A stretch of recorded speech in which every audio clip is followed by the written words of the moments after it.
Olá, olá, seja bem-vindo a mais um episódio do podcast Viva Mais, um espaço para você obter informações de qualidade para que você possa viver mais feliz, mais saudável, ter uma vida plena.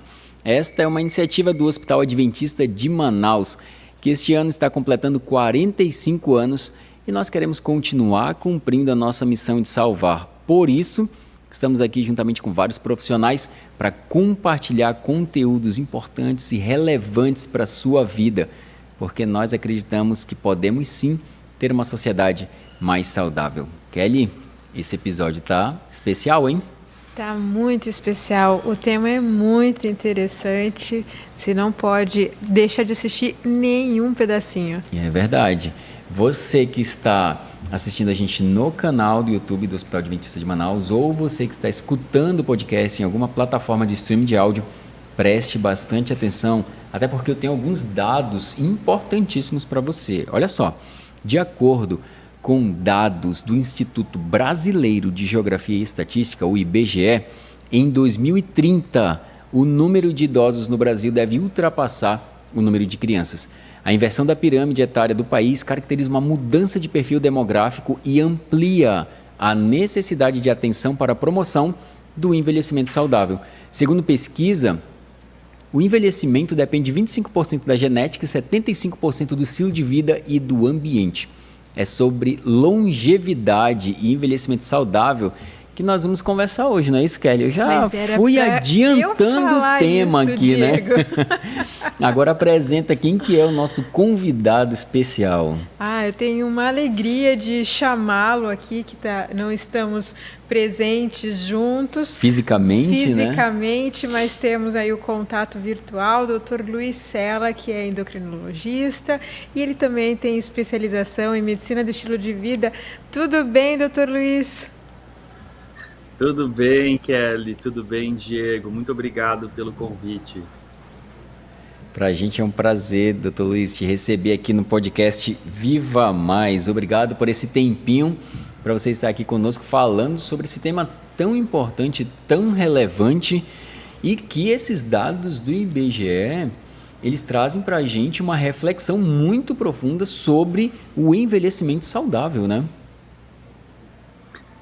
Sim, como você falou, né, Diego, 25% do envelhecimento depende da genética e a maioria, 75%, depende aí do nosso estilo de vida, né? E a população está envelhecendo rapidamente, né? No Brasil, a gente vai ver em breve aquilo que está acontecendo em outros países, né? Como o Japão, como a Austrália, como os Estados Unidos, que é um envelhecimento muito grande da população e isso vai impactar muito, sim, a nossa vida e a vida das famílias.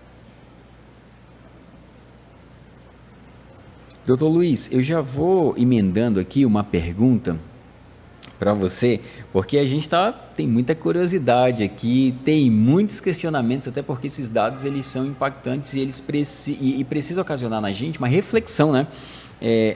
A primeira pergunta, doutor, é a seguinte: o que é mais importante para a longevidade? Genética ou estilo de vida? O percentual aí ele já meio que responde, né? Sim, Diego, essa é uma pergunta muito interessante de ser respondida e os cientistas ficaram anos tentando saber como é que a gente vai identificar isso, né? Como é que a gente faz para medir esse impacto. Então, eles fizeram os estudos com gêmeos, né? Eles pegavam gêmeos idênticos, que têm exatamente o mesmo DNA, e gêmeos não idênticos, que nasceram juntos, né, foram gerados na barriga da mãe ao mesmo tempo, mas tinham uma genética diferente. E através dessas comparações, eles conseguiram chegar a uma série de estatísticas, né? Eles também perceberam, por exemplo, que muitas vezes gêmeos idênticos, eles depois de algum momento da vida, tomavam caminhos diferentes. Então, às vezes, um morava num país, outro morava em outro país, ou eles tinham hábitos diferentes. E dessa forma eles conseguiram então quantificar essa relação, né? Que mais ou menos aí 25% da nossa longevidade depende dos nossos genes mas a grande maioria depende da nossa genética. Então não tem desculpa, né?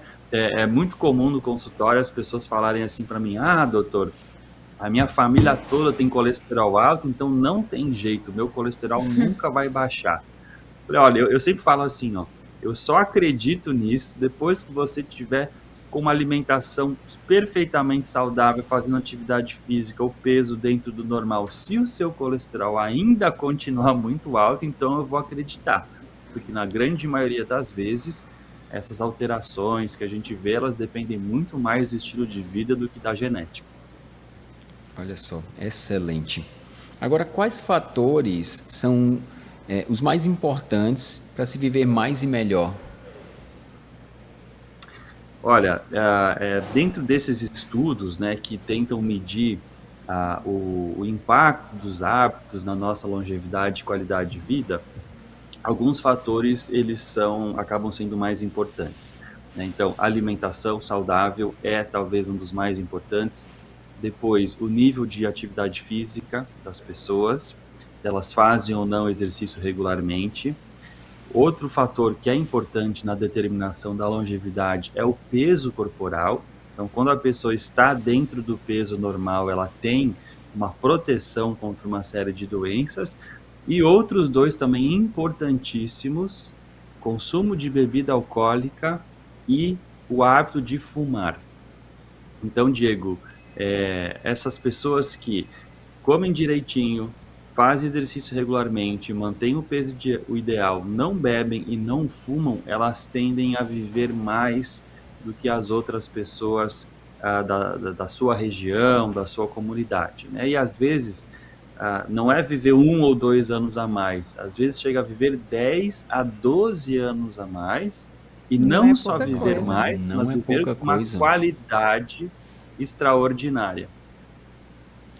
Eu acho muito interessante porque quando se fala em longevidade e todos esses hábitos, os estudos que você está citando aí, falar de uma década a mais não é qualquer coisa, não é qualquer tempo, né?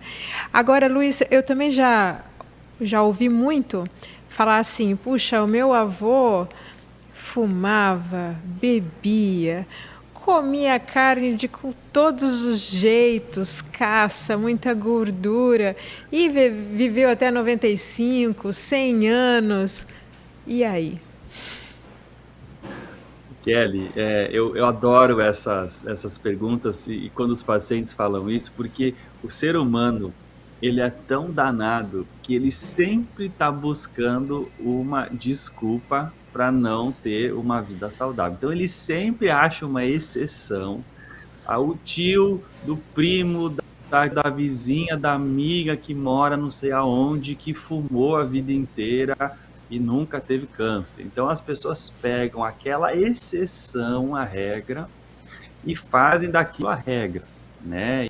E quando a gente avaliar se um determinado hábito faz bem ou não, a gente não pode avaliar uma única pessoa, né? A gente precisa avaliar um grupo de pessoas. Então vamos lá. Vamos pegar, Kelly, 10 mil pessoas que viveram dessa forma, né? E vamos ver o que acontece com elas. O que é mais comum? É mais comum que as pessoas que fumam, bebem demais, comem tudo errado, estão acima do peso, vivam até os 100 anos? Ou é mais comum que elas morram precocemente de infarto, de câncer, de derrame ou de algum outro tipo de doença? Então a gente não pode pegar as exceções e transformar isso numa regra, né? A gente precisa ver o que é mais comum acontecer com as pessoas que têm esses hábitos. Agora, também é uma coisa importante que eu acho que seria interessante a gente citar, a genética conta nisso? Ela conta sim, tá? A gente não pode só colocar a culpa no estilo de vida ou no meio ambiente onde a pessoa mora. A genética tem sim um fator importante. E aí eu queria falar para vocês de um estudo super interessante que foi feito com homens centenários. Eles pegaram homens que viveram até os 100 anos de idade, e aí depois eles foram analisar a saúde das esposas desses homens em comparação com as irmãs desses homens. Então, olha que interessante. Qual que era a ideia? Eles queriam ver se as irmãs que têm a mesma genética desse homem centenário, elas também iam ter uma vida longeva, e comparar com as esposas, que não tinham a mesma genética, mas conviveram com esse homem. Ou seja, muito provavelmente partilhavam, né, da mesma alimentação, de hábitos muito parecidos. E qual foi a resposta desse estudo? As irmãs que tinham uma genética parecida, elas viveram mais do que as esposas que apenas conviveram com aquele homem centenário. Ou seja, a genética tem sim uma parcela de responsabilidade. A gente vê muitas vezes famílias onde é muito comum as pessoas terem uma vida mais longa, né? Isso pode ter, Kelly, relação com alguns genes no nosso corpo responsável pela restauração das nossas células, responsáveis pelo combate aos radicais livres. Então, existem alguns fatores, sim, na nossa genética que podem contribuir para a gente ter uma vida mais longa e uma vida mais saudável. Interessante. Agora, doutor, existe algum lugar no mundo onde as pessoas vivem mais e melhor?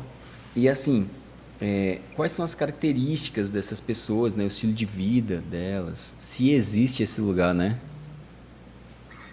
Diego, essa é uma ótima pergunta, porque uma pessoa um dia se perguntou isso, né? Um jornalista americano, ele se perguntou assim, ó, será que no mundo a gente consegue encontrar bolsões ou locais onde as pessoas vivem muito acima da média, né, muito mais do que a população normal? E aí eles começaram a fazer uma expedição, né, visitando várias regiões no mundo onde eles ouviam falar que as pessoas eram mais longevas. E aí nesses locais, o que eles faziam?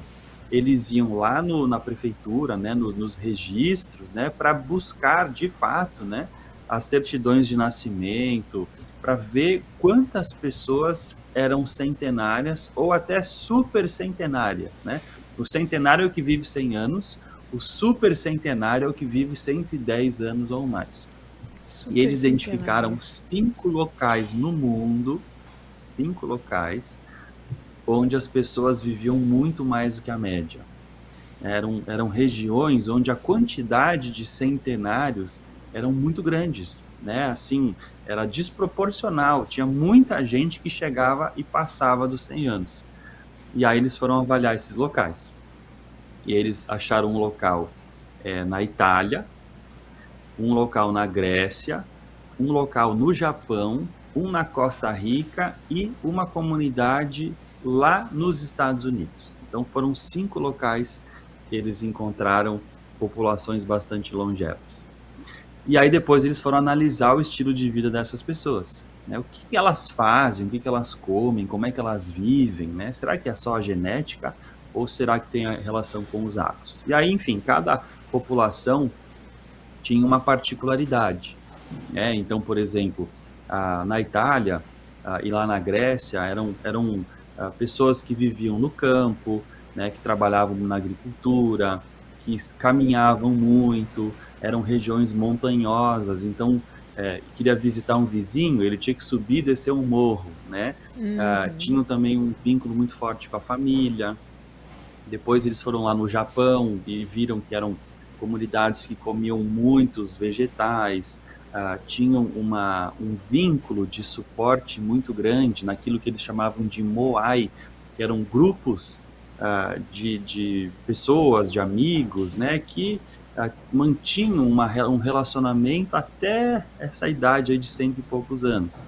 E por fim, eles descobriram nos Estados Unidos, que é hoje, né, um dos países menos saudáveis do mundo, né, em termos de Verdade. hábitos, descobriram lá uma pequena comunidade na Califórnia, na cidade de Loma Linda.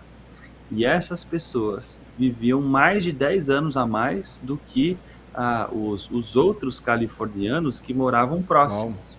E aí foram descobrir que essas pessoas eram adventistas do último dia, que tinham um estilo de vida saudável. Então, ali naquela região tem um hospital adventista e uma universidade adventista.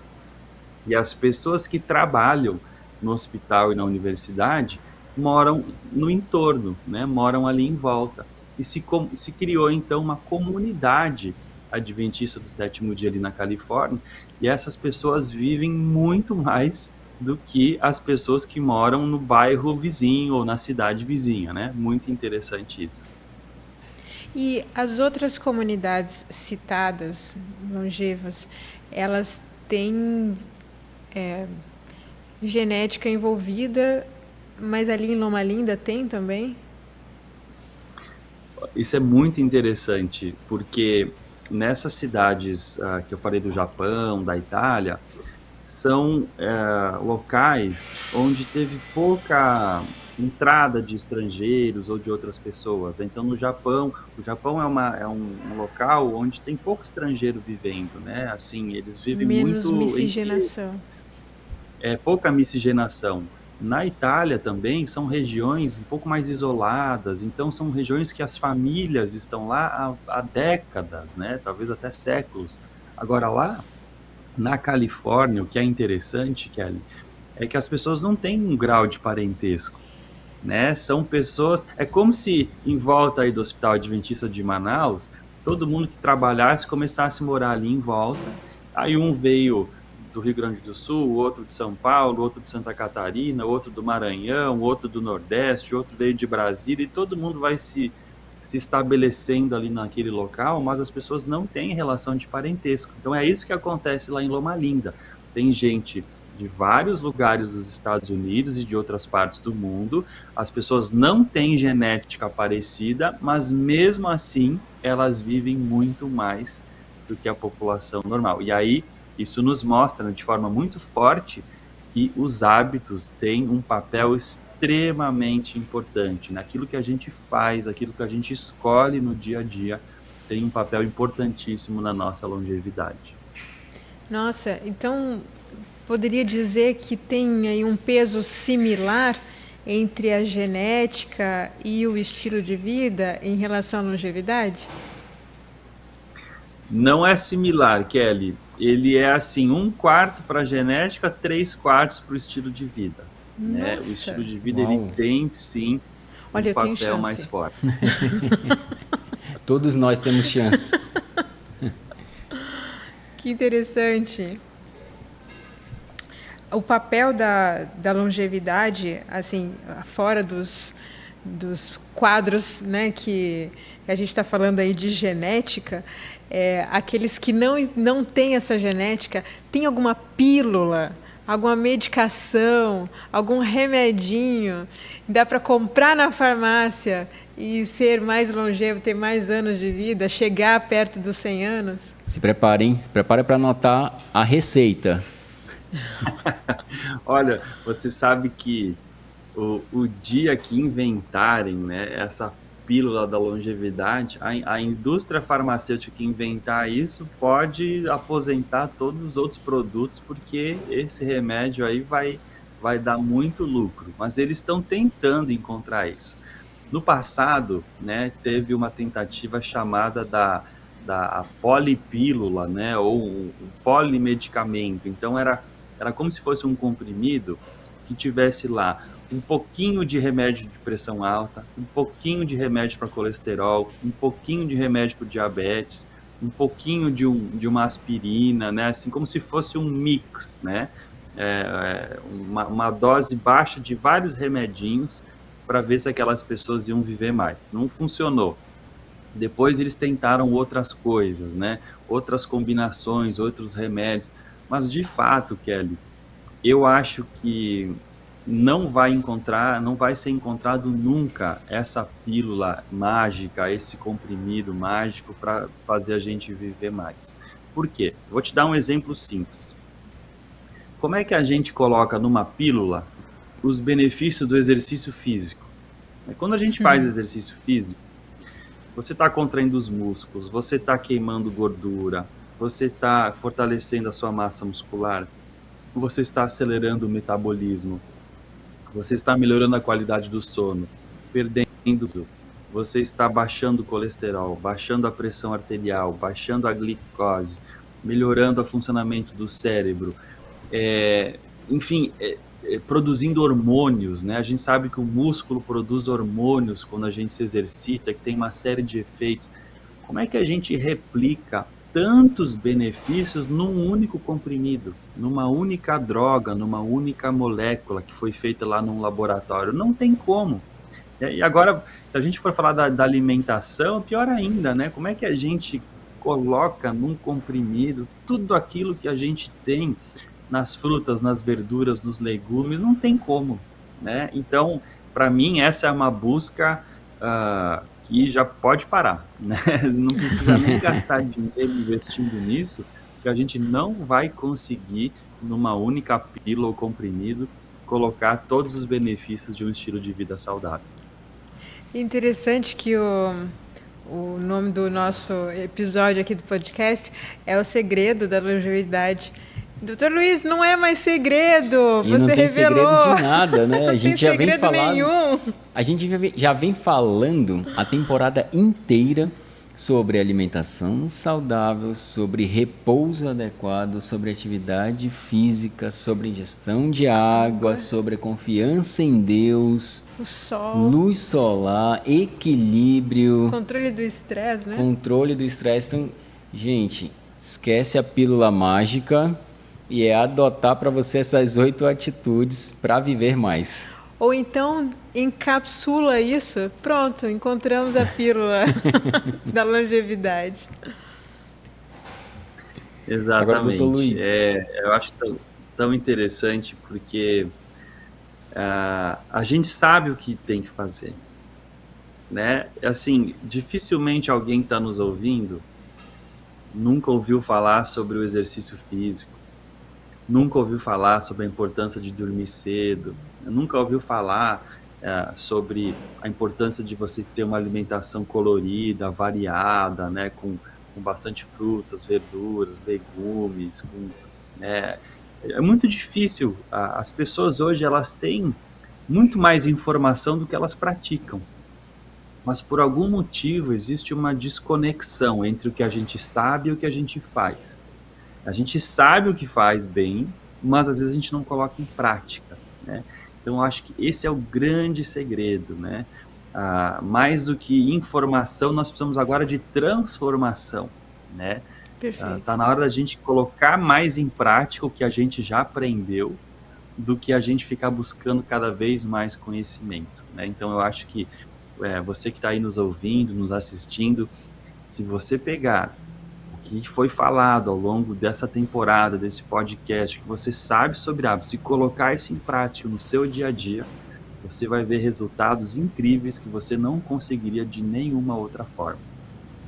Agora eu vou falar o contrário, doutor Luiz. Eu falei aquela pessoa que não tem os melhores hábitos, às vezes até consome ou faz uso de substâncias que são completamente venenosas para o corpo e chegam aí próximos aos 100 anos ou até mais.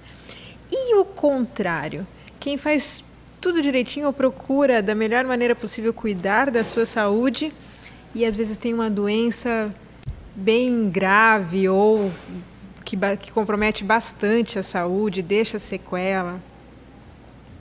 Sim, infelizmente isso acontece, né, Kelly? A gente sabe que mesmo que você se cuide e faça tudo que está ao seu alcance, nós vivemos em um mundo onde as doenças estão aí, né? E também existem causas de morte acidentais, né? Acidentes, enfim, existem outras formas, né, também que podem nos afetar. Agora, a grande questão é, aquilo que está no seu controle você deveria fazer. E o quanto você vai viver, deixar com Deus, porque isso não tem como você controlar. Por exemplo, vou falar do meu caso. Eu posso comer direito, eu posso fazer exercício, eu posso dormir cedo, eu posso beber água, eu posso parar de fumar, parar de... Tudo, posso fazer tudo certinho. Posso ter uma doença também, né? Uma outra pessoa também pode ter. Então, a gente não sabe o nosso futuro, a gente não tem como controlar isso. O que está no nosso alcance? O que está no nosso controle? aquilo que eu faço todos os dias, da hora que eu acordo até a hora que eu vou dormir. Legal. Isso sim está no meu controle. Então, no que depender de nós, a gente deveria fazer o nosso melhor. Agora, se a gente vai viver 100 anos, 60, 80, isso está nas mãos de Deus. A gente não tem como saber exatamente. Isso significa, Diego, que não importa os seus hábitos, que eles sejam cada vez melhores, mas não deixe de ir ao médico marcar o seu check-up. Eu ia perguntar sobre isso agora. Qual que é a importância do check-up para a longevidade, doutor? Eu acho que é uma pergunta muito boa, viu, Diego? Porque tem gente que. Nós temos dois extremos, tá? Nessa resposta. Tem aquelas pessoas que falam assim, ó, eu me cuido, eu faço exercício, eu como direito, o meu peso está normal, eu não bebo, não fumo, então não vou ficar doente, meu corpo está fechado, né? A doença aqui não vai entrar, não preciso fazer check-up. Isso é um extremo. Qual é o outro extremo? Aquela pessoa que só faz o check-up uma vez por ano e não faz mais nada para se cuidar nos outros 364 dias do ano, né? Aquela pessoa que acha que só de ir no médico ela já vai estar curada, né? Não Como é se assim o que check-up funciona. fosse prevenção, né? É como se o check-up, assim, só por ter feito check-up a doença já fugiu de mim, né? Não é assim Tá que imune. acontece, né? Então, eu costumo dizer que é tipo um seguro, né? Você compra um carro ou uma casa e você faz um seguro. Por quê? Porque assim, ó, você pode ser um excelente motorista, né? Você pode dirigir direitinho, não cometer erros, não infringir a lei, você anda no limite de velocidade, mas de vez em quando vem alguém, atravessa na sua frente e bate no seu carro, né? E para isso que a gente tem o seguro, né? Então, o check-up, ele é uma forma de ter um feedback sobre como está a sua saúde, de você ter uma fotografia de como é que estão as coisas, para dar tempo para você tomar medidas preventivas. Então, por exemplo, um homem, 50 anos, ele odeia médico, ele corre do médico, ele nunca quer saber de check-up. Aí, eu vou até dar um exemplo de uma palestra que eu fiz uma vez, lembrei agora. Eu fiz uma palestra uma vez no Paraná, numa cidade do interior, para uns 400 homens. E falei sobre a importância da prevenção, do check-up. E tinha um homem que estava lá que fazia anos que ele não ia ao médico, que ele não fazia nenhum tipo de check-up, e a esposa estava lá no ouvido dele, falando, falando, e ele nada. Naquela palestra, ele tomou consciência e no dia seguinte ele marcou uma consulta médica. Nessa consulta, o cardiologista dele ficou apavorado. Ele estava com colesterol alto, com a pressão alta, com a glicose alta. Ele foi fazer um teste de esteira, ele estava com sintomas de dor no peito. Foram fazer lá um exame de imagem lá do coração, estava com coronárias entupidas lá no coração. Esse homem, ele ia infartar a qualquer momento dentro aí dos próximos meses. E esse homem que aparentemente, né, ele não sentia nada, descobriu que estava com uma doença cardíaca que ele podia morrer a qualquer momento. Ele era uma bomba relógio. Nossa. E que ele começou a tratar, ele perdeu peso, ele tomou os medicamentos que foram prescritos, ou seja, ele fez o protocolo lá, tudo que foi recomendado, né? E um ano depois, eu voltei nessa mesma cidade para fazer palestra novamente. E de novo. E aí ele veio falar comigo e contou essa experiência. Foi tão impactante que eu chamei ele no palco e ele contou esse testemunho para todos os que estavam presentes lá. Então veja só, uma decisão que ele tomou que salvou a vida dele. Salvou a vida dele. Por quê? Porque ele, através de um check-up, ele tomou conhecimento de quão mal estava a saúde dele e ele pôde então tomar atitudes preventivas, né, que salvaram a vida dele. Então talvez hoje esteja ouvindo aqui alguém, um homem ou uma mulher que esteja adiando aquele check-up, que acha que não precisa fazer. Se você não tem esse raio-x da sua saúde, essa fotografia da sua saúde, você pode ser pego de surpresa. E você não vai ter tempo de, às vezes, tomar uma atitude preventa, como aconteceu com esse senhor que eu acabei de falar. Então, o check-up, ele tem sim um papel importante, tá? Muitos exames que a gente faz no check-up podem sim salvar vidas. Agora, com uma condição, Kelly e Diego, que a pessoa pegue a informação do check-up e faça as adaptações, as mudanças, tome as medidas necessárias de acordo com aquilo que o check-up falou. Porque sabe uma coisa que acontece, Kelly? O pessoal faz o check-up, pega aquele monte de exame, bota numa gaveta e não faz nada, não muda nada na saúde. E aí serviu para quê? Né? Para Não é absolutamente nada, né? Então, não é só fazer o check-up, é fazer o check-up e tomar as atitudes necessárias após a conclusão da sua avaliação de saúde. É como se o check-up blindasse, né, a pessoa. Mas não blinda, né, gente? Não blinda. Então você tem que pegar o resultado desses exames e tomar as medidas necessárias, né? Agora, doutor Luiz, você vai nos avaliar para ver se a gente aprendeu tudo certinho. Kelly, mitos e verdades, e eu vou fazer um resumão aqui, e aí depois você aprova ou não aprova. Olha, de acordo com o que Combinado. o Dr. Luiz conversou aqui conosco, é verdade que a genética tem um peso muito grande quando se trata de longevidade. Certo? Sim. É mito. Quem não tem genética para longevidade morrerá cedo. É mito que quem não tem genética... isso é um mito, que a pessoa pode viver mais, sim. É um mito que existe uma pílula que consegue substituir todos os bons hábitos. Totalmente. Isso é mito e nunca vai mudar. E é verdade que o estilo de vida é mais preponderante para a longevidade que a própria genética. Sim, 3 ou 4 vezes mais importantes, né? Nós falamos aí dos números.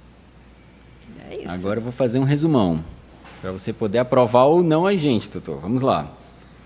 O estilo de vida sobrepõe a genética para viver mais e melhor. Sim, com certeza. O estilo de vida dos centenários tem relação com atividade física, vínculo familiar forte e ingestão de vegetais. Sim, exatamente. Peraí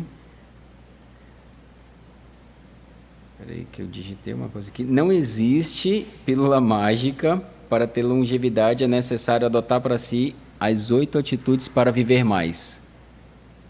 Exatamente. Não tem pílula mágica.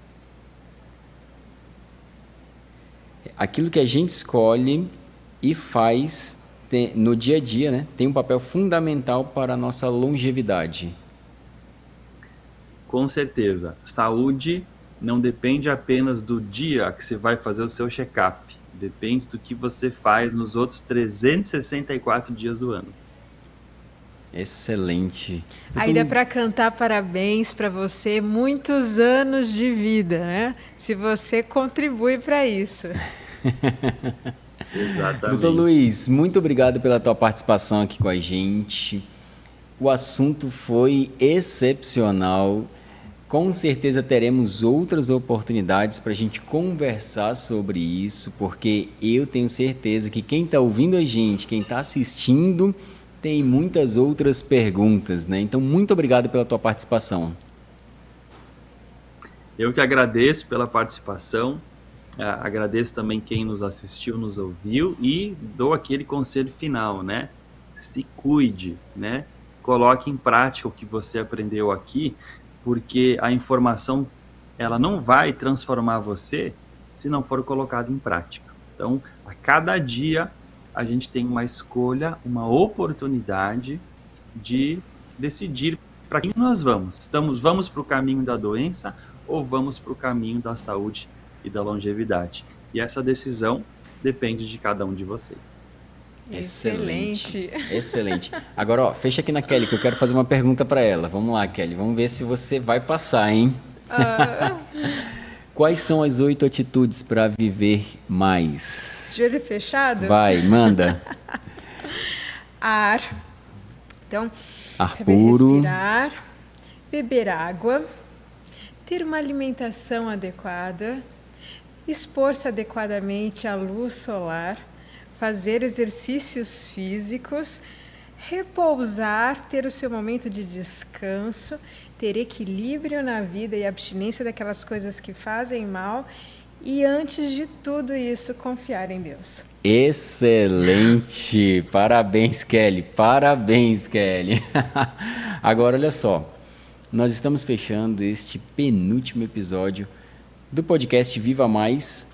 Porém, eu não posso deixar de falar, Kelly, qual que é o tema do último episódio dessa temporada? Já comecei a ficar com saudade. O último episódio dessa temporada vai falar sobre como a fé ajuda na saúde e na recuperação de uma doença. Então, na próxima semana, nós estaremos aqui com um convidado especial falando sobre este tema. E olha só, pega todas essas orientações, coloque em prática para que você viva mais. Até a semana que vem. Tchau. Até.